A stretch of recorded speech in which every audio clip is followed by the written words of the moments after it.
Sebelum video ini dimulai, pastikan kamu sudah mengklik tombol like, subscribe, lonceng, dan share ke teman-teman. Terima kasih. Allah diberikan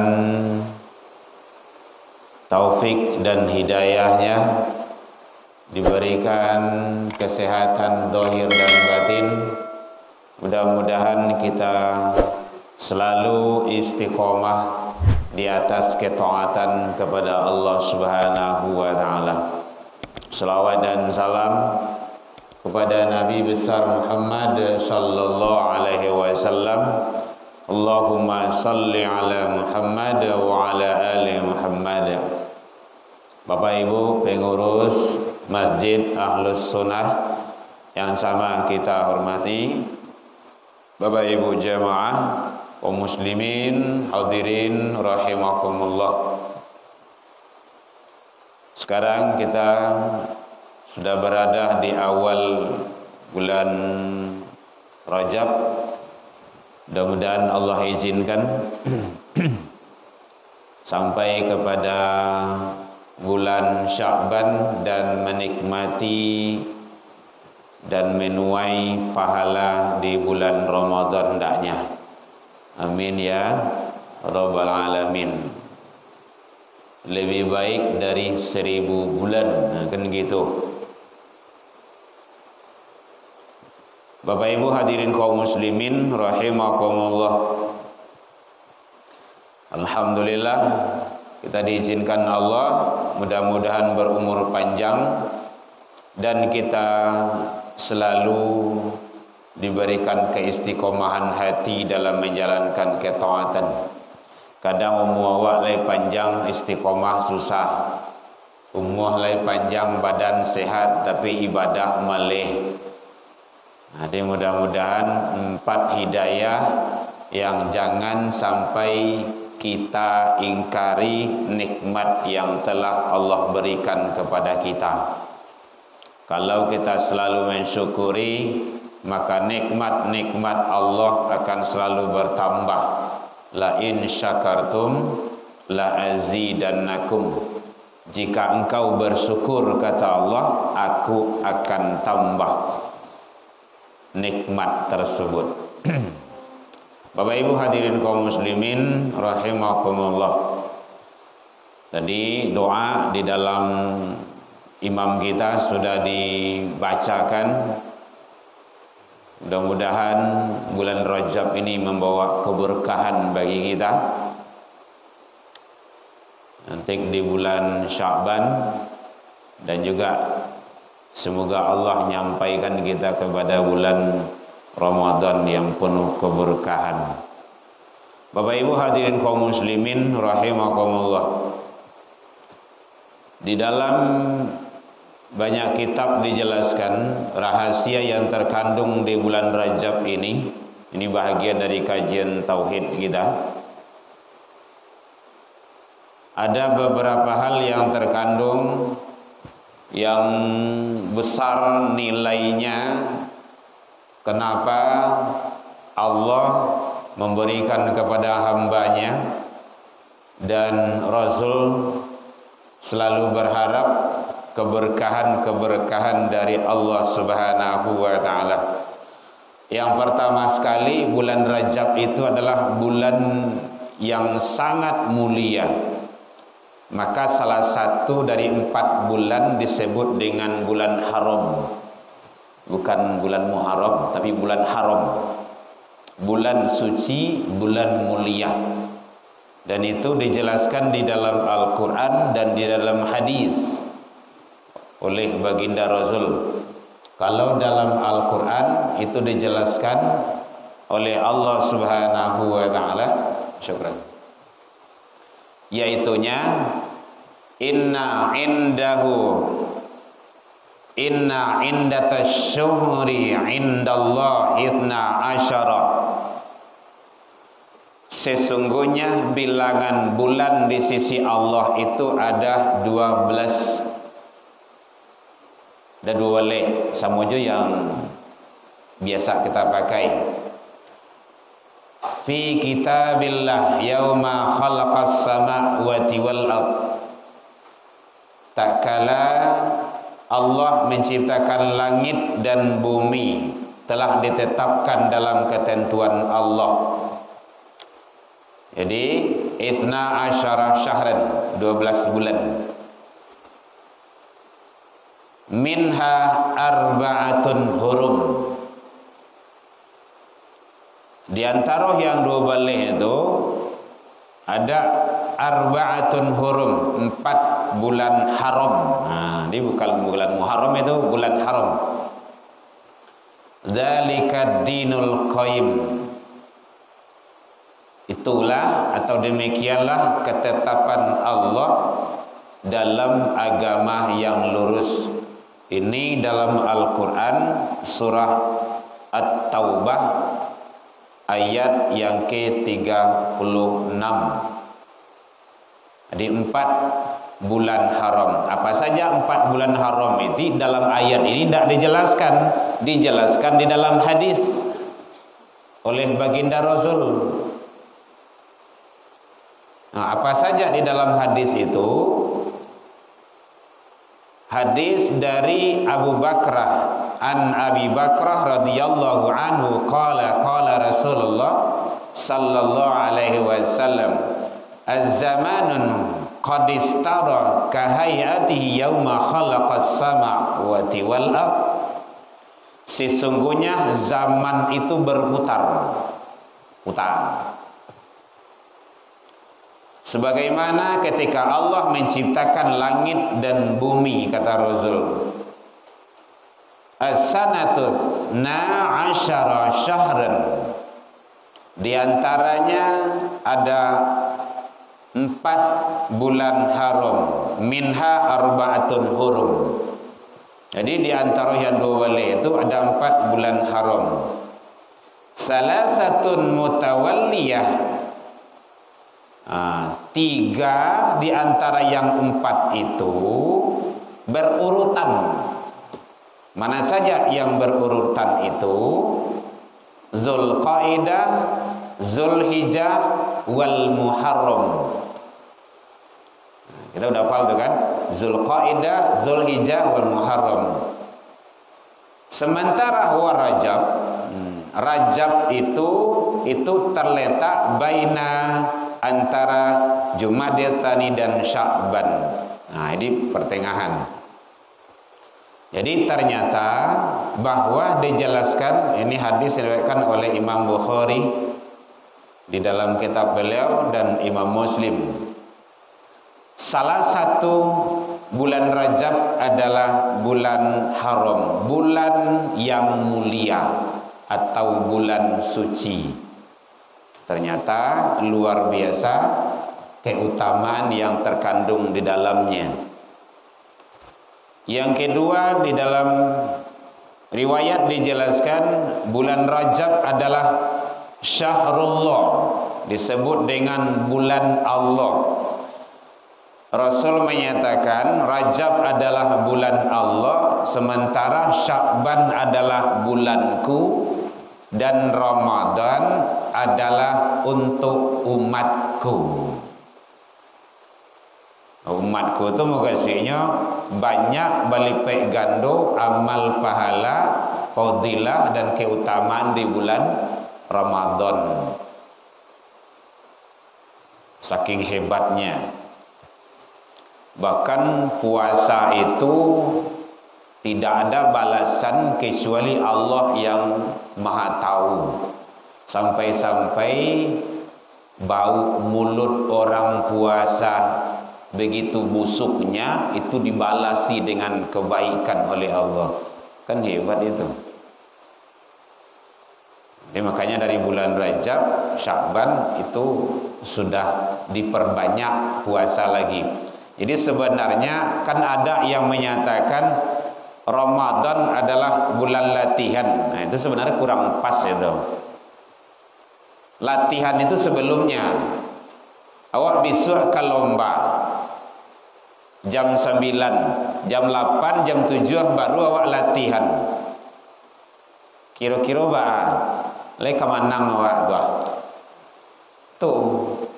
Tapi kapan latihan? Latihanlah sebulan, 2 bulan, 3 bulan, 4 bulan, malahan tahunan sebelum hari H itu. Jadi bulan Rajab, bulan Sya'ban sebelum itu bulan latihan. Nanti bulan Ramadan baru bulan kemenangan bagi kita, karena sudah terbiasa.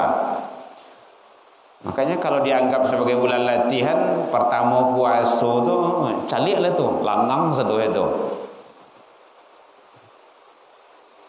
Nah, jadi oleh sebab itu Rajab adalah syahrullah, bulan Allah. Sya'ban adalah bulanku, kata Rasul.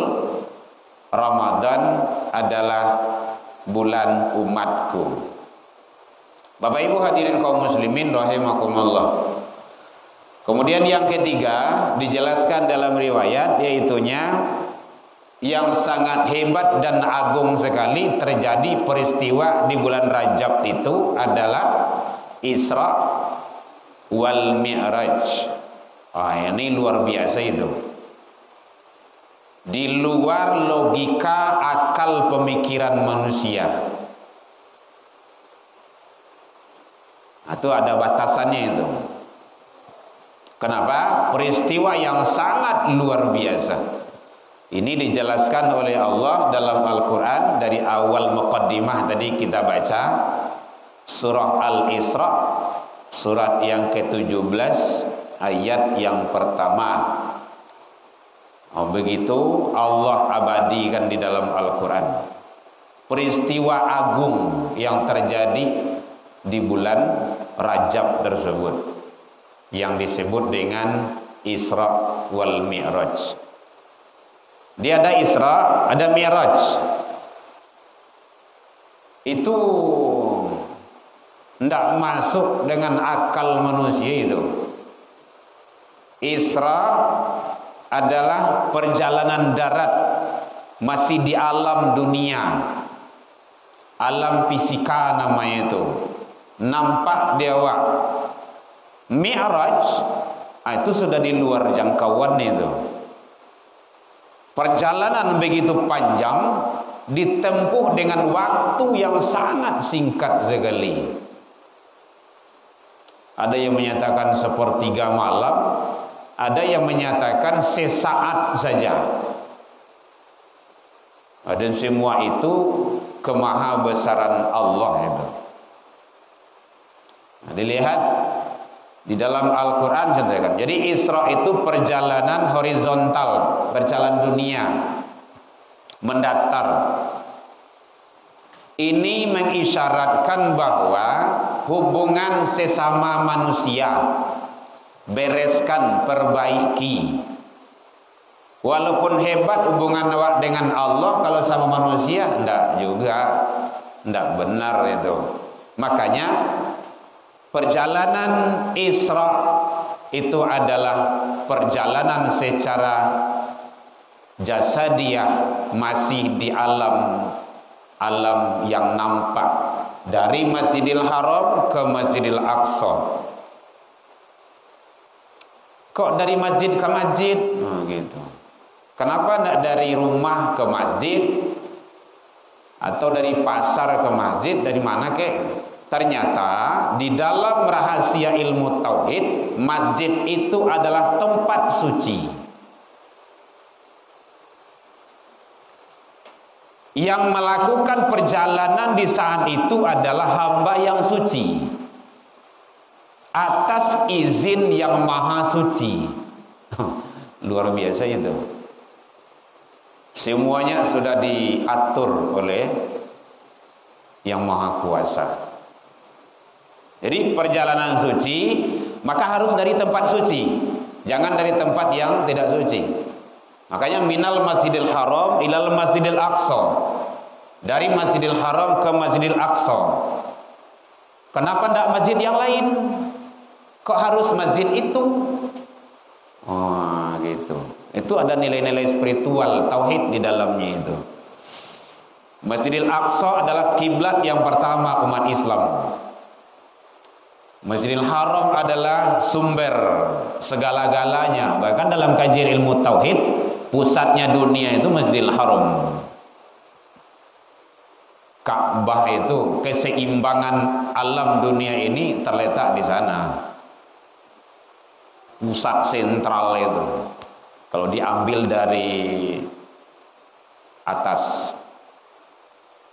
Bapak Ibu hadirin kaum muslimin rahimakumullah. Nah, jadi oleh sebab itu ternyata perjalanan yang dilakukan itu bukanlah perjalanan yang biasa, tetapi adalah perjalanan yang luar biasa. Masya Allah. Di luar biasa, saking hebatnya sampai lebih menakjubkan, maka kekaguman kita diungkapkan dengan subhanallah, masya Allah, luar biasa.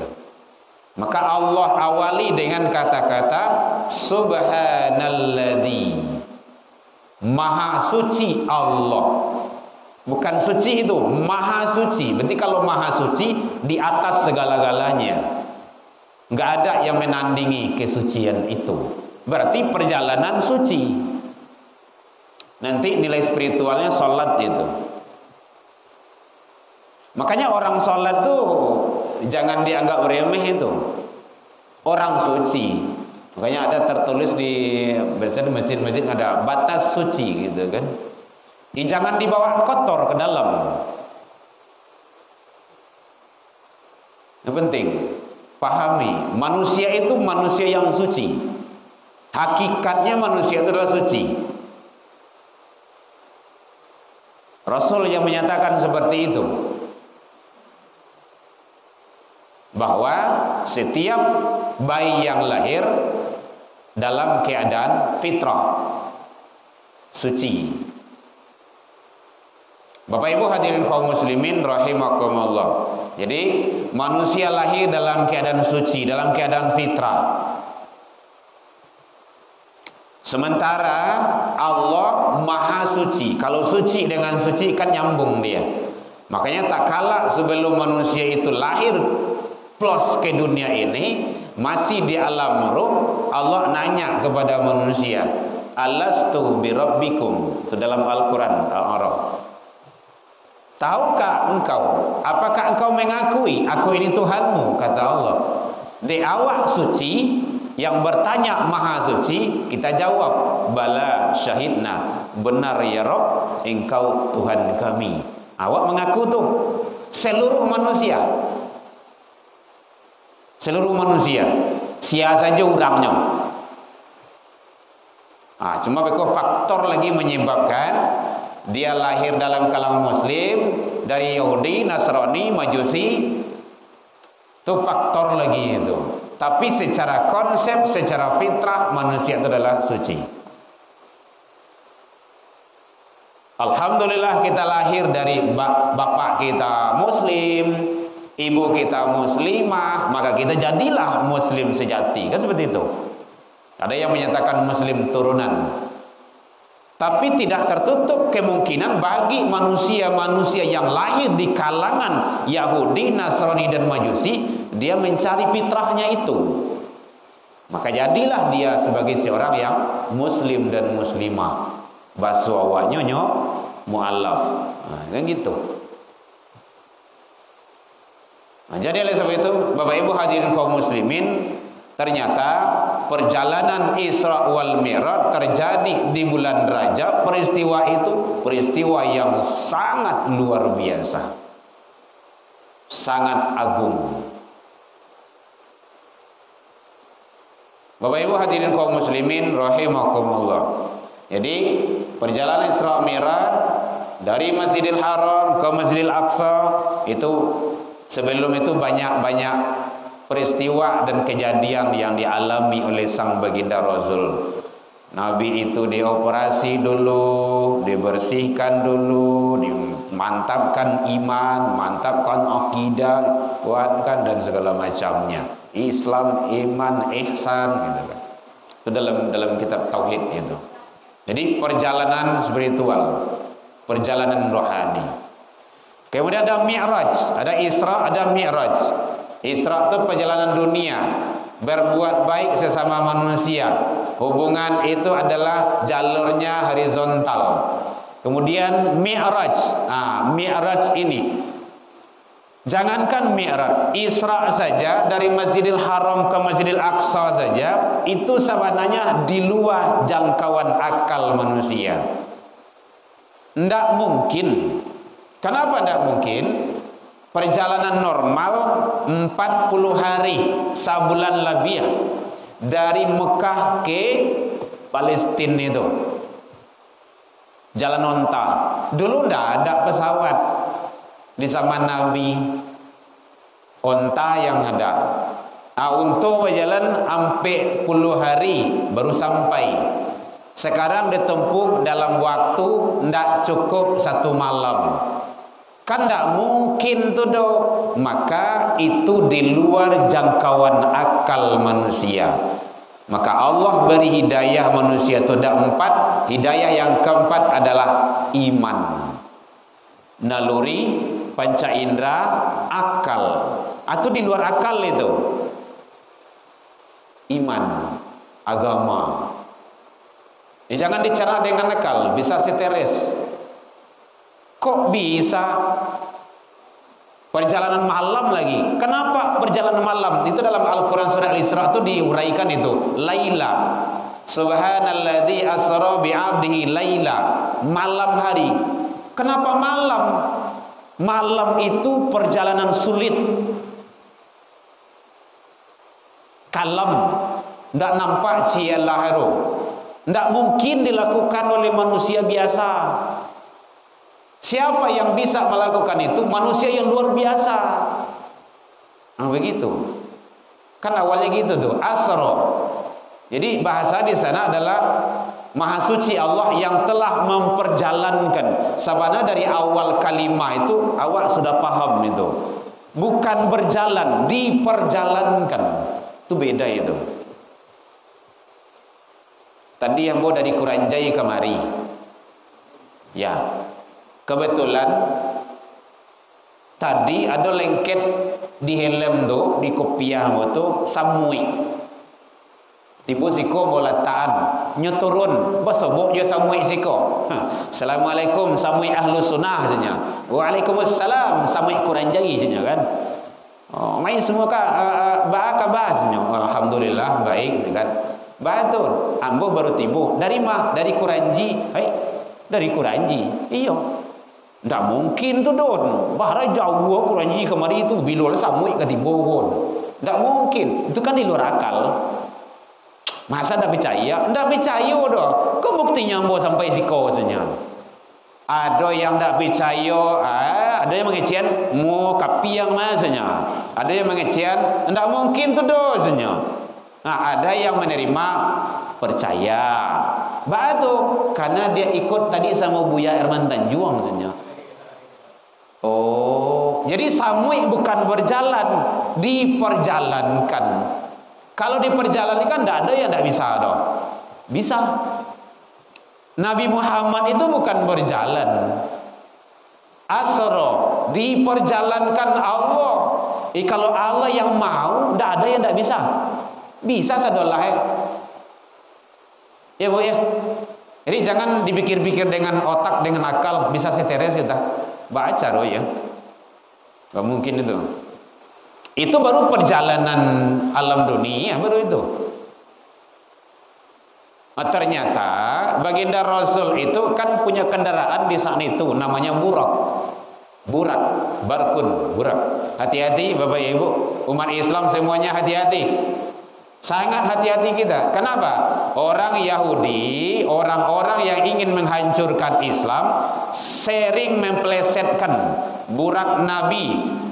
Kapal lo bentuk kapal lo anak gadi, badannya bentuk badan kudo. Berarti Nabi Muhammad tu suku ka kain induk. Hati-hati itu. Dengan binatang. Hanya tulis itu burak Nabi. Aku pernah mencari dulu. Tak lo di rumah-rumah tu. Bales lo gue panjang-panjang tu. Kepalanya bentuk kepala anak gadi, rambutnya panjang, badannya bentuk badan kudo. Apakah seperti itu burak Nabi? Tidak. Itu keraja orang Yahudi itu. Supaya umat Islam itu bisa didutoi gitu kan. Yang burak itu barkon itu kilat. Kecepatan itu lebih seperti kilat. Mudah kilat. Kalau awak jangan kan naik kilat le kan. Naik kereta, naik Honda saya gak kencang saya. Kencang mana mas gitu kan. Baik saya lari 200 Honda tu. Honda auto. Baik lari 100, 200, 300. Kau tak sabi-abi gas tu. Tabang dua itu. Jadi ternyata kehebatan yang terjadi di zaman Rasul itu bisa dirumuskan di manusia akhir zaman. Pesawat berapa kecepatannya itu? Coba kalau pesawat lambe-lambe, terjelubuk duanya. Harus cepat. Saat landing kan berapa? Di atas itu berapa kecepatannya itu? Jangan melebihi, jangan ke bawah. Itu namanya keseimbangan. Gaya gravitasi namanya itu. Itu Bapak Ibu yang fisika ahlinya itu. Kalau ke atas hampa udara namanya itu hancur. Kalau ke bawah bahaya. Jadi keseimbangan itu ada. Ternyata sudah dipakai oleh sang baginda Rasul, jauh lebih hebat dari pesawat. Pesawat berapalah kecepatannya, tapi burak itu jauh lebih hebat dari itu. Luar biasa. Atau iman lagi itu makanannya, bukan cernaan akal. Jadi Bapak Ibu umat Islam jangan percaya ya kalau ada yang membeli atau di rumah-rumah itu udah copot saja, tidak benar itu, merusak akidah awak itu. Ambo pernah cari dulu di kampung-kampung, terletak di rumah-rumah tua, rumah-rumah ayah-ayah, nenek-nenek itu kan, burak Nabi, baca tu. Kepala bentuk kepala anak gadi, badannya bentuk badan kudo. Rambutnya panjang. Aku kudo lah. Tertulis itu. Kita beranggapan dengan ini Nabi Muhammad Isra Mi'raj. Itu bahayanya. Tak boleh merusak akidah. Bapak Ibu hadirin kaum muslimin rahimakumullah. Jadi Maha Suci Allah yang telah memperjalankan hambanya. Nabi Muhammad itu bukan berjalan, bukan kehendak Rasul. Tidak ada keinginan Nabi itu, tapi Allah segala-galanya diperjalankan. Makanya banyak yang dicaliak dari Nabi. Dah melihat surga, melihat neraka. Ada Nabi dikejar oleh jin ifrit. Kenapa semua itu bisa terjadi? Sama saja. Ini contohnya. Bu, apa kan tua bu? Ibu lalok. Tahu mimpi? Siang hari lah gitu kan, tidur siang. Mimpi gitu kan. Barasian kampung ambo namanya tuh. Mimpi. Tak tanggung mimpi itu doh. Basubuk jurang itu, sebuah situ, sampai ke Amerika, sampai ke Arab Saudi segala macamnya, sampai ke situ. Melanglang buana lah gitu kan, makan di sana, ketemu dengan teman ini, pemandangan bagus ini segala macamnya, naik pesawat. Tak tanggung dah. Selang waktu mungkin 20 menit lah, ibu jago. Ibu ceritain ke kawan. Ambo tadi dari Amerika saja kan, Arab Saudi saja, makan ini semacamnya untuk naik pesawat ini semacam. Cek kawan kira-kira tu, gilone maksudnya kan. Kenapa? Tidak mungkin. Tetapi itu didatangkan kepada kita. Ini tidak ada yang tidak mungkin. Jadi memahami hal-hal sifatnya yang di luar jangkauan akal pemikiran manusia jangan disamakan dengan memahami yang dengan akal manusia. Karena akal manusia itu terbatas. Jadi nilai-nilai spiritual yang ada di dalamnya iman, mantapkan. Makanya ada yang menolak Yang ragu-ragu kafir lagi. Yang kafir ya makin kafirnya. Rombongan Abu Lahab, Abu Jahal, ya abu-abu lah. Yang tak ada Abu Janda sih sebetulnya. Karena lu layir dah. Atau mengeringkang sedua itu, tidak mungkin itu. Masa? Tapi yang beriman makin kuat imannya. Abu Bakar dan yang lain-lainnya. Shadaqta ya Rasulullah.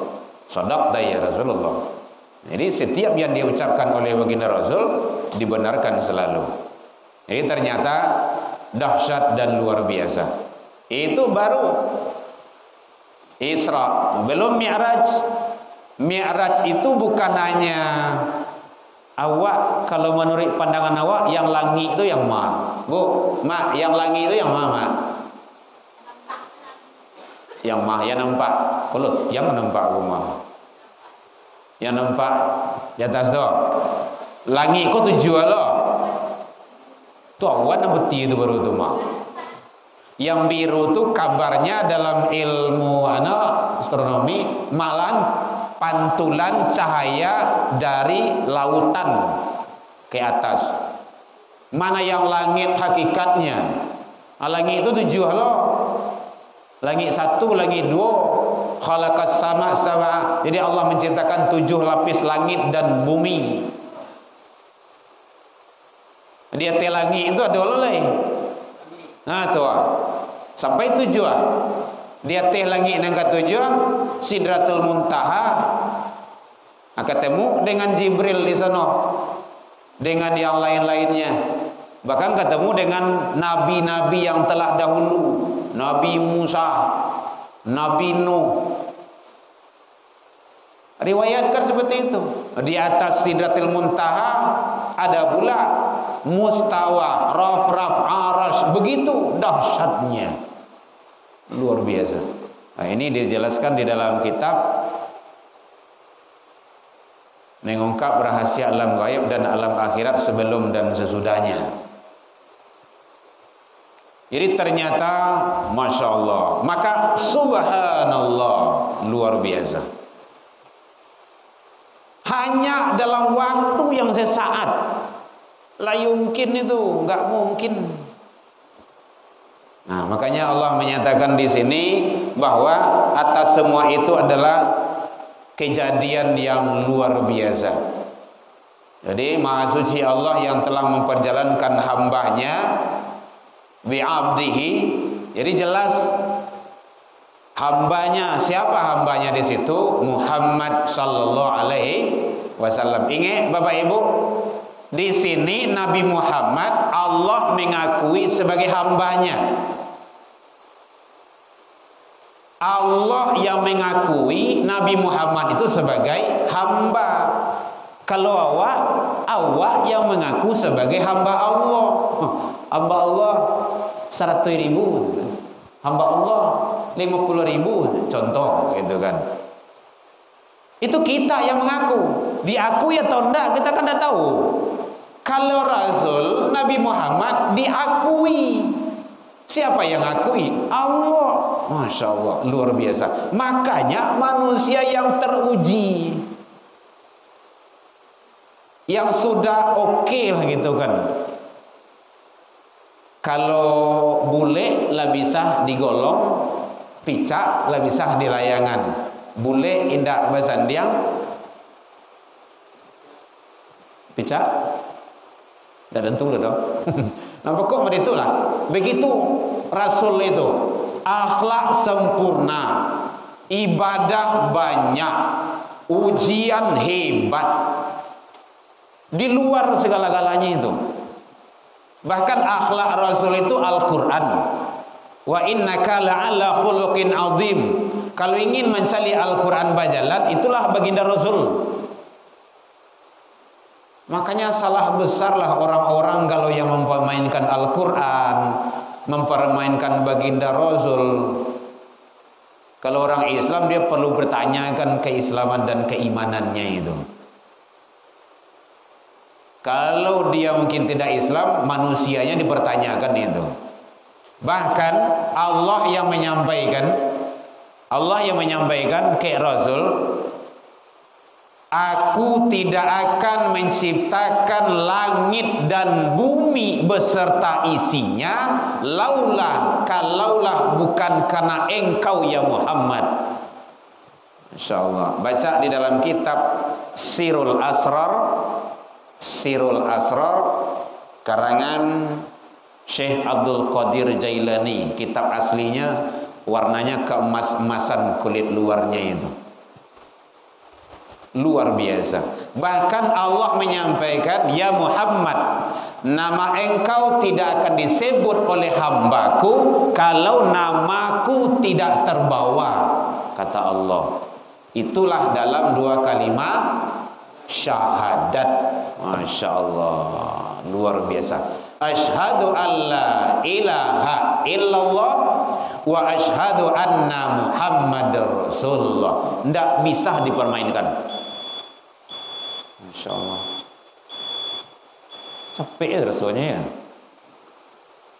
Ada yang kau tanya, Bu? Tidak ada tanya rupiah. Baik Bapak Ibu, karena begitu kita dalam menyikapi, mentadaburi, semoga kita semakin cinta kepada baginda Rasul, dengan harapan semoga Rasulullah memberikan syafaat kepada kita bersama hendaknya. Jangan diabaikan, jangan ditinggalkan. Mari kita tadaburi Al-Quran dalam rangka kita untuk ma'rifatullah azza wa jalla. Ila liqa fastabiqul khairat wa billahi taufik wal hidayah. Mudah-mudahan episode berikutnya bisa kita jelaskan dengan sejelas-jelasnya. Assalamualaikum warahmatullahi wabarakatuh.